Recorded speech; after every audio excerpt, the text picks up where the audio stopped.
Hi guys, welcome back to my channel और welcome to my YouTube channel. तो जैसे कि CSCS फेज़ 1 हो गया, 2 भी हो गया एंड 3 इज़ आउट टुडे। तो जिसमें आपको कॉलेज अलॉटमेंट हो चुकी होगी आपके according to your preference list and based on your result. तो व्हाट एग्जैक्टली अब क्या करना है, what is the next step to do, right. भी कॉलेज मिला है, for example you got the 18th college जो प्रेफरेंस लिस्ट में थी, तो उसके 18th कॉलेज मिला है। अपॉर्चुनिटी कि आपको लग रहा है कि मेरे को जो मेरे 18th कॉलेज के जो पीछे होंगे आपको कुछ नहीं दिख रहा होगा, 18th कॉलेज वाला ही दिख रहा होगा और उसके ऊपर जो है और कॉलेजेस जो आपने रखे होंगे वो दिख रहा होगा। So now you can do is कि एक चांस मिलेगा जहाँ पर आप ऊपर वाले कॉलेजेस को सफल कर सकते हैं, ठीक है। फॉर एग्जाम्पल जो 18th वाला था, मैंने 17th कोई ABC रखा था और मेरे 16th कोई CDE रखा था, तो मैं ABC को ऊपर कर सकती हूँ, CDE को नीचे कर सकती हूँ, ऊपर ही, ठीक है। ऊपर वाले कॉलेज में सफल कर सकती हूँ। यू कांट ऐड और रिमूव बट यू कैन सफल, राइट। नहीं है कि मतलब इस वे में चलना है कि आपको फर्स्ट राउंड में जो भी कॉलेज मिला है that you have to be settle with that only. You can have a hope but ऐसा ही होता है ज़्यादातर, जो भी फर्स्ट अलॉटमेंट में मिल गया। सेकेंड अलॉटमेंट में बहुत कम चांसेस होते हैं क्योंकि फर्स्ट अलॉटमेंट में ही इतनी सीट्स भर चुके होते हैं कि कट ऑफ कम ही जाता ही नहीं है, कम मतलब कट ऑफ कभी कम ही नहीं जाता या ज़्यादा जाता ही नहीं है कि आपको मिल जाए, राइट। सो अब सेकेंड राउंड होगा जहाँ पर आप अपग्रेड कर सकते हो, but upgrade is not an easy. आपको उसके लिए जो भी कॉलेज मिला है आपको एक्सेप्ट कर उसकी फ़ीस पेमेंट करनी होगी, अपना रिज़र्व करनी होगी उस कॉलेज में seat, so that you get an opportunity कि आप उसको अपग्रेड कर सकें। आपको अलॉटमेंट हो चुकी है। अब एक और चीज़ बता देती हूँ कि एक्सेप्ट जितनी जल्दी करोगे उसमें क्या फ़ायदा है और लेट करोगे तो कितना क्या।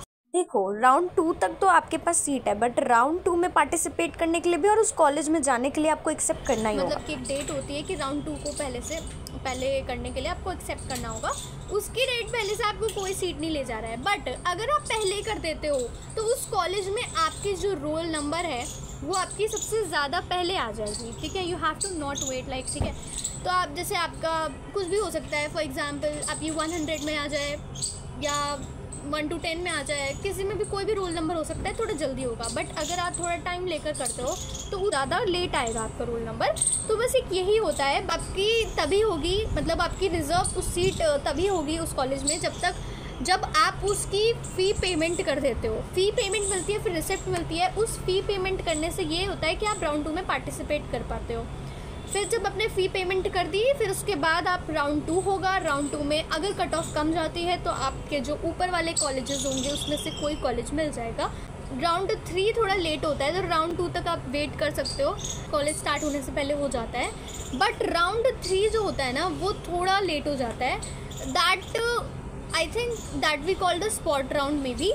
तो जहाँ पर स्पॉट राउंड जो होता है ना, कॉलेज ओपन हो चुके होते हैं, ओरिएंटेशन हो चुके होते हैं, फिर जो स्टूडेंट्स होते हैं ना वो एंटर कर रहे होते हैं, तो दैट इज़ वेरी थोड़ा बहुत लंबा चलता है। तो I would suggest you have to go with round 2 only.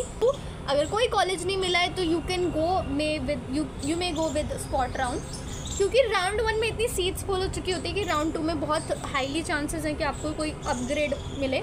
Although कि राउंड 2 में मिल गया तो दैट्स वेल एंड गुड।